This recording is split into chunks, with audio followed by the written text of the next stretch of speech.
बड़ी खबर आ रही है छत्तीसगढ़ के नारायणपुर से, जहां पर पुलिस की एक और बड़ी सफलता हासिल हुई है। जी हां, बताते चले ओरछा थाना क्षेत्र के अबूझमाड़ के जंगलों में पुलिस को सूचना मिली थी कि नक्सली यहां छुपे हुए हैं।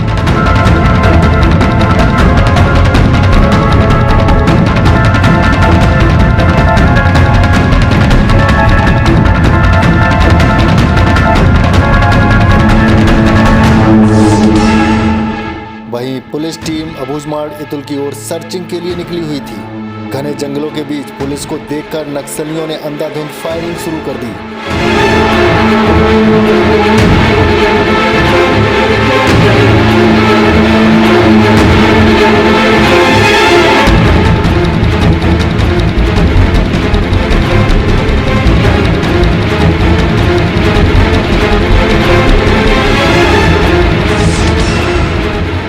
वहीं पुलिस और नक्सलियों के बीच लगभग आधे घंटे तक फायरिंग चली, जिसके बाद पुलिस को भारी पड़ता देख नक्सली भाग खड़े हुए। जब घटना पर सर्चिंग की गई तो नक्सलियों के 2 शव और भारी मात्रा में नक्सली सामग्री बरामद की गई।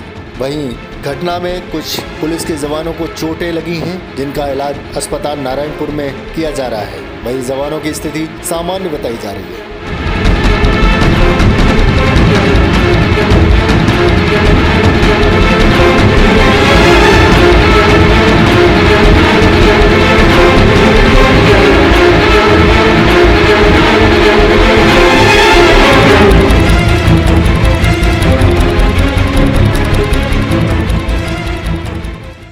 पुलिस के पास में और किस टीम के साथ में पुलिस जुड़ी है, नक्सलियों की शिनाख्त हुई है। 18 तारीख को नारायणपुर से डीआरजी के जवान नक्सलगढ़ सर्चिंग पर निकले थे। सूचना ये थी कि इतुल गांव जो ओरछा से करीब 20 किलोमीटर दक्षिण पड़ता है, वहां पर नक्सलियों का एक बड़ा डेरा है और LOS आदेर और 16 नंबर प्लाटून, इन लोगों की खासकर लोकेशन हम लोगों को मिल रही थी। तो जिस लोकेशन के बेस पे एक 3 दिवसीय ऑपरेशन लॉन्च किया गया था डीआरजी नारायणपुर का, और इसी में कल सुबह करीब 8 बजे के आसपास इतुल के जंगलों में एक डेरा हम लोगों को, मतलब हमारी पार्टीज़ को दिखाई दिया। डेरा की घेराबंदी जब कर रहे थे उसी समय नक्सलियों के द्वारा फायरिंग शुरू कर दी गई, जिसमें जवाबी कार्रवाई हुई। करीब आधा घंटा फायरिंग चली, जिसमें बाद में नक्सली भाग गए और एक डेड बॉडी मेल अनआइडेंटिफाइड और 2 वेपन, एक 303 और एक SMBL हम लोगों को मिला, और बाकी सामान काफ़ी हम लोगों को मिला। कुछ सामान हम लेकर आ गए, कुछ सामान टीम को वहीं नष्ट करना पड़ा। और उसके बाद जब वापस आ रहे थे तो करीब 1 बजे फिर दोबारा कोरोवाया के पास के पहाड़ी जंगलों में नक्सलियों द्वारा पार्टी पर एम्बुश लगाकर हमला किया गया। ये हमला मोस्ट प्रोबेबली, जो हमारी जानकारी है, वो मलेश की टीम द्वारा किया गया था।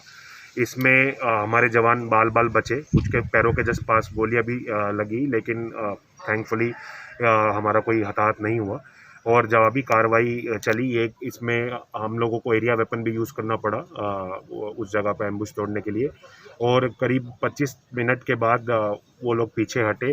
जब सर्चिंग की गई तो वहाँ पर भी हम लोगों को एक अनआइडेंटिफाइड मेल डेड बॉडी मिली और एक 315 बोर और काफ़ी तीर धनुष और बाकी सामान वहाँ से भी मिला।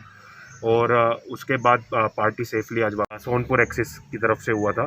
इस बार हमारा ये बीजापुर बॉर्डर और महाराष्ट्र बॉर्डर है, इस तरफ एक बड़ा ऑपरेशन हमारा हुआ है। सर, हर बार जो रिकवरी होती है उसमें मेडिसिन की खेप देखी जाती है और ये नॉट फॉर सेल होती है, गवर्नमेंट की सप्लाई होती है। तो लगातार नक्सलियों को ये मेडिसिन मिल रही है, ये चेन तोड़ने के लिए पुलिस किस प्रकार की कार्रवाई? लगातार हमारी कोशिश रहती है कि हम जितने भी मेडिकल स्टाफ हैं, PSC हैं और डॉक्टर्स, और लगातार हमारी जिला स्तरीय बैठक में भी ये बात उठाई जाती है कि नक्सलियों के पास जो सामग्री मिलती है, खासकर दवाइयाँ, वो ज़्यादातर सरकारी ही होती हैं और इसलिए इस पे काफ़ी पकड़ करने की भी कोशिश की जाती है। लेकिन मजबूरी ये है कि वो गांव वालों के नाम से दवाई नक्सली लेते हैं और गांव वालों तक का जो मेडिकल सप्लाई चेन है उसको हम कहीं पर भी अवरोध नहीं करना चाहते, क्योंकि बहुत असेंशियल मेडिसिन है अंदर के क्षेत्रों में। लेकिन इससे एक चीज़ और दिखाई देता है कि काफ़ी बड़ी मात्रा में नक्सली बीमार हैं। जो हम लोगों को, जो हमारे लास्ट सरेंडर भी हुए थे, उन्होंने भी ये जानकारी दी थी कि अबूझमाड़ क्षेत्र में बहुत सारे जो इवन सीनियर कार्डर्स हैं वो बीमार हैं। तो ये भी उस चीज़ को भी कहीं ना कहीं इंगित करता है। और हम अभी भी उसी कोशिश में लगे हैं कि कम से कम जो बीमार काडर्स हैं वो हमसे संपर्क करें, आत्मसमर्पण करें और हम लोगों उनका इलाज करा सकें। सर एरिया वेपन यूज़ किया गया है तो और भी कुछ लोग घायल हुए होंगे, काफ़ी ज़्यादा प्रभाव होता है एरिया वेपन्स का। 2 बॉडी रिकवर हुई है और कुछ घायलों की हाँ, घायल काफ़ी थे। जो पार्टी कमांडर से जो हमारी बात हुई लड़कों से, खून के धब्बे थे निकालते हुए देखे गए, लेकिन क्योंकि आसपास गांव कहीं ना कहीं रहते हैं 600 मीटर 1 किलोमीटर में, तो बहुत ज़्यादा हम लोग इसलिए फायरिंग नहीं करते ताकि कोई इनोसेंट उसकी चपेट में ना आ जाए।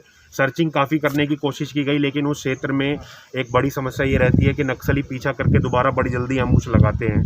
हमारा जो लास्ट ऑपरेशन इस एक्सिस पे हुआ था उसमें हमारा एक जवान शहीद भी हुआ था वापसी के दौरान इसी तरह एम्बुश में। तो इसलिए लेकिन ये बात सही है कि काफ़ी लोग इसमें घायल हुए हैं।